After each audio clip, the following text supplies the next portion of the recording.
My guest on the show today is Alice Riches, who started the Street Play scheme where she lives in Beechwood Road.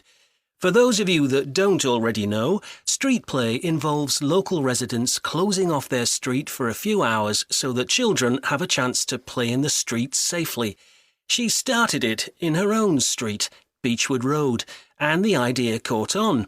And there are now Street Play schemes all over the city. So when did you actually start the scheme, Alice? Well, I first had the idea when my oldest child was still a toddler. So that's about 6 years ago now. But it took at least 2 years of campaigning before we were actually able to make it happen. So the scheme's been up and running for 3 years now. We'd love to be able to close our road for longer, for the whole weekend, from Saturday morning until Sunday evening, for example. At the moment, it's just once a week. But when we started, it was only once a month. But we're working on it. So what actually happens when Beechwood Road is closed? We have volunteer wardens, mostly parents, but some elderly residents too, who block off our road at either end. The council have provided special signs, but there's always a volunteer there to explain what's happening to any motorists. Generally, they're fine about it.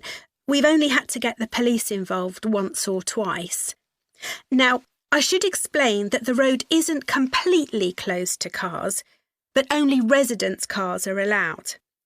If people really need to get in or out of Beechwood Road, it's not a problem as long as they drive at under 20 kilometres per hour.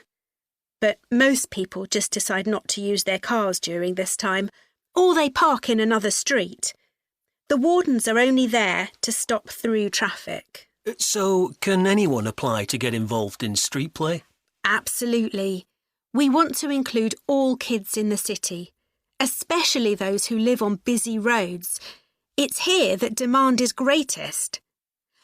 Obviously, there isn't such demand in wealthier areas where the children have access to parks or large gardens, or in the suburbs where there are usually more places for children to play outside. I'd recommend that anyone listening who likes the idea should just give it a go. We've been surprised by the positive reaction of residents all over the city, and that's not just parents. There are always a few who complain, but they're a tiny minority. On the whole, everyone is very supportive and say they're very happy to see children out on the street, even if it does get quite noisy.